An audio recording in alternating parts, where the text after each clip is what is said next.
Chike, her lips trembled. Chike, she whispered, her voice breaking. Amoka, he breathed, rushing to her side. He took her hands in his. I will not let them take you.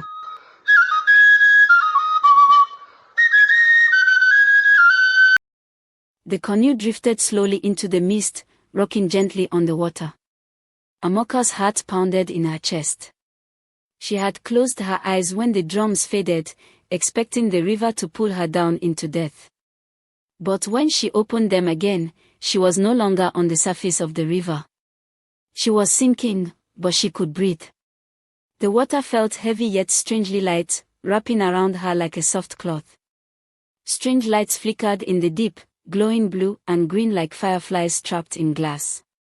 Amoka gasped. She was not drowning. She was breathing as though the water were air. The canoe had vanished. The mist was gone. Instead, she floated toward a palace that shimmered like crystal at the bottom of the river.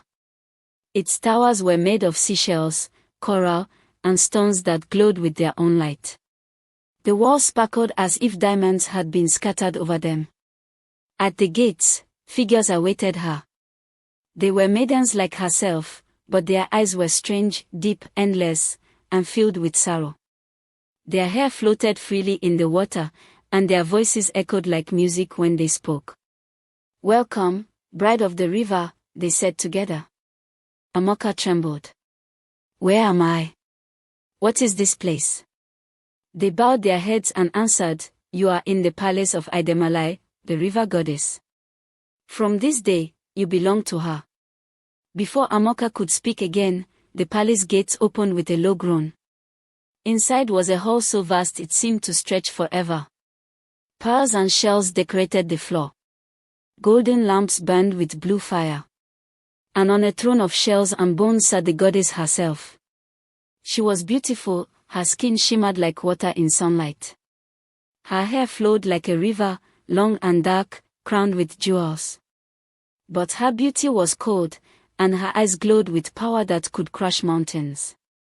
Amoka fell to her knees, her body trembling. Rise, child, the goddess said, her voice calm yet sharp as a blade. Do not fear. You are not dead. You are chosen. From this day forward, you are my bride. Amoka raised her head slowly, her lips dry though she was underwater. She tried to speak, but her words caught in her throat. The goddess only smiled, but her smile held secrets Amoka could not yet see. Days passed, though in the river palace, time felt strange. Amoka never saw the sun rise or set, yet somehow she knew when a new day had come.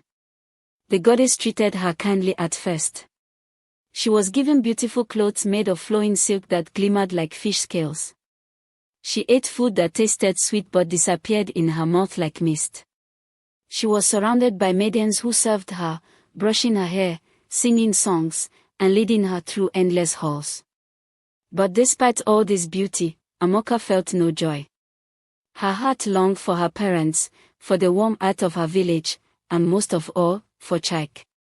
The palace was full of wonders, rooms filled with golden treasures, gardens of glowing plants, fountains of silver water. But one door, at the farthest end of the palace, was always locked. It was made of dark wood, carved with strange markings. Chains bound it tightly. The goddess had warned Amoka on her second day. Never go near that door. It is forbidden to you. All that you need, you will find in the rest of this palace. But that chamber must remain close to your eyes. Amoka bowed her head and agreed. Yet her mind kept wandering back to it. Why was the door locked? What could be so terrible or so precious that even a goddess would forbid her to see? At night, when the palace was quiet and the river outside hummed like a song, Amoka would lie awake, staring at the ceiling, haunted by the image of that door. The voices of the other maidens comforted her, but she could not ignore the feeling that they too carried a sorrow they never spoke of. One day, as she walked past the forbidden chamber, Amoka paused. Her hand reached toward the door without her willing it. The carvings seemed to glow faintly, as though the door itself was alive. She thought she heard faint whispers coming from inside. Her heart raced. She pulled her hand back quickly, but the whispers lingered in her mind. That night, sleep refused to come. The whispers grew louder in her head. Come to us.